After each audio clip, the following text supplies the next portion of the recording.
اعظم کے دور میں ایک عبادت گزار نوجوان کو ایسے ہی کسی عورت نے گناہ کے سلسلے میں ابھارنا چاہا، وہ لرز گیا، کانپا، گناہ سے بچا، اور اللہ کے ڈر کی وجہ سے اس کی روح پرواز کر گئی۔ اللہ اکبر! میرے پیارے آقا صلی اللہ تعالی علیہ وسلم کے پیارے دیوانوں، جب اسے دفن کیا گیا، فاروق اعظم کو پتا چلا، اس کی قبر پر پہنچنے کے بعد فرمایا، بتا تیرے ساتھ اللہ نے کیا معاملہ کیا؟ قبر سے آواز آتی ہے، اللہ کا وعدہ حق ہے، وَلِمَنْ خَافَ مَقَامَ رَبِّهِ جَنَّتَانِ، جو اللہ سے ڈر کر کھڑا رہا، یعنی اللہ سے ڈرا اور گناہ نہیں کیا، اللہ اسے 2 جنتیں عطا فرماتا ہے۔ سنو امیر المؤمنین، میرے کریم نے مجھے 2 جنتیں عطا فرمائی ہیں۔ اے رسول اعظم صلی اللہ تعالی علیہ وسلم کے دیوانوں، گناہ سے بچو، گناہ سے ڈرو، اور یہ سمجھ لینا، اب آخری بات میں عرض کرتا ہوا چلوں، گناہ کبھی بھی خیر نہیں لاتا، گناہ ہمیشہ اپنے ساتھ پریشانیوں کو لاتا ہے، گناہ اپنے ساتھ ہمیشہ مصیبتوں کو لاتا ہے، گناہ ہمیشہ اپنے ساتھ تکالیف کو لاتا ہے، اور کبھی ایسا ہوتا ہے کہ گناہ اگر سرزد ہو گیا اور بندہ اس گناہ کو یاد کر کے روتا رہے اور اس گناہ کی وجہ سے پشیماں ہو اور آنسو بہاتا رہے، تو آپ جانتے ہیں وہی آنسو بہانا اور گناہ پر نادم ہونا اللہ کو اتنا پسند آتا ہے کہ مولا اس بندے سے محبت کرنے لگ جاتا ہے۔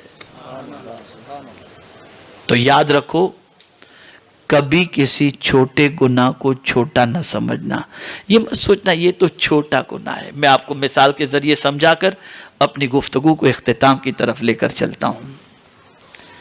بارش میں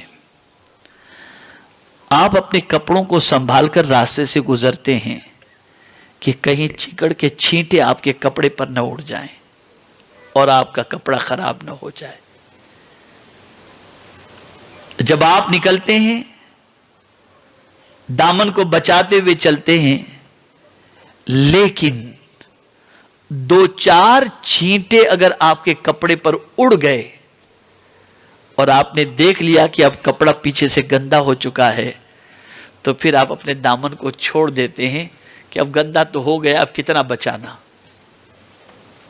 بس یہی چھوٹے گناہ کی مثال ہے۔ چھوٹے گناہ کرتے کرتے جب عادت بگڑ جاتی ہے تو پھر آدمی بڑے گناہ کے لیے بھی تیار ہو جاتا ہے، دامن چھوڑ دیتا ہے، اتنے تو ہو گئے اور بھی ہو جائیں تو کیا فرق پڑتا ہے۔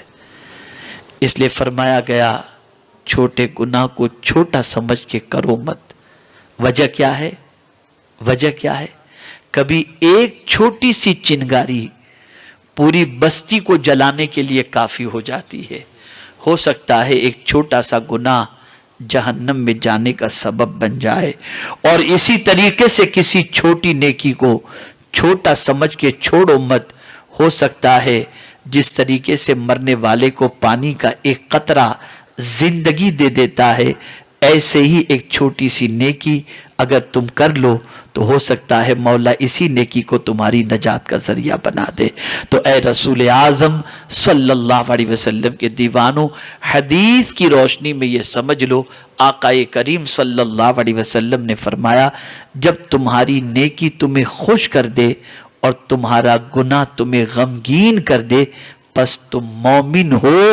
اب پتہ یہ چلا ہمارے ایمان کو اگر ہمیں دیکھنا ہے اور جانچنا ہے تو اس کا طریقہ یہ ہے کہ جب ہم نیکی کریں گے ہمارے دل میں خوشی محسوس ہونی چاہیے، اور اللہ نہ کرے کبھی ہم سے گناہ ہو گیا تو ہم کھانا چھوڑ دیں، رونا شروع کر دیں، اللہ کی نافرمانی کی وجہ سے، گناہ کی وجہ سے آنسو بہانا شروع کر دیں، اور ہمیں اچھا نہ لگے۔